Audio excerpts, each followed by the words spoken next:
ஏன்டா டேய், உங்க குரூப் கொஞ்சமாவது பொறுப்பு இருக்காடா? நாட்டுல என்னென்ன பிரச்சனை போய்கிட்டு இருக்கு, மக்கள் நாங்க இறங்கி போராடிட்டு இருக்காங்க. உங்களுக்கு இந்த டயத்துல ஜனநாயகம் பண்ற முக்கியமா போயிடுச்சா? உங்க படத்தை இப்பதான் ரிலீஸ் பண்ணுவீங்களா? அது இருக்கட்டும்டா, போன வாரம் வேர்ல்டு கப்ல யார் ஜெயிச்சா? ஸ்பெயின்டா. ஸ்பெயினா? அதான்டா உங்க கட்சி கலர் கொடியில ஒரு நாடு இருக்கும்ல. ஓ ஸ்பெயினா? ஸ்பெயின் ஸ்பெயின் ஃபுல்லா பாத்தியா மச்சான்? ஆமா மச்சான். அது என்னன்னா, அந்த மேட்ச் நம்ம ஊர் டயத்துக்கு நைட் 3 மணி தூக்கம் வந்துரும்ல. அதனால மதியம் தூங்கிட்டு நைட் முழுக்க உட்காந்து பார்த்தேன். ஃபுல் மேட்சும் பார்த்தேன். சூப்பரா செமையா இருந்துச்சு. போன வாரம் கூட ஏதோ ஒரு படத்தை பத்தி பேசிட்டு இருந்தாங்களா? ஓ அப்படின்னு ஒரு படம் வருமே. ஓடிசியா?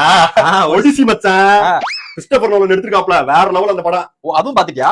பாத்துட்டியாவா? அது இங்க பார்த்தா சின்ன ஸ்கிரீன்ல இருக்குன்னு சொல்லிட்டு பெரிய ஸ்கிரீனா போய் தேடி போய் பார்த்தேன்டா நானு. ஓ ஐமேக்ஸ்ல பாத்துட்டேன். செமையா இருந்துச்சு. என்டர்டைன்மெண்ட் நல்ல வேற லெவல்ல இருந்துச்சு. வேற லெவல் தான். ஆமா இப்ப என்னடா பிரச்சனை போயிட்டு இருக்கு? ஜனநாயகம் படம் ரிலீஸ் பண்றது.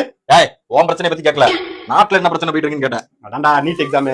NEET NEET exam. இந்த நீட்டுக்கு என்ன? ஏய் நீட் எக்ஸாம் இருக்குல்ல? நீட் எக்ஸாம் இருக்கு. அதுல ஏதோ பிரச்சனை. அதுல என்ன பிரச்சனை? நீட் எக்ஸாம்ல பிரச்சனை. எவடா என்ன பிரச்சனை தெரியாம எவனா கடிக்க சொல்லிட்டாங்கன்னு வந்து இங்க வந்து கடிச்சிட்டு இருக்கியா?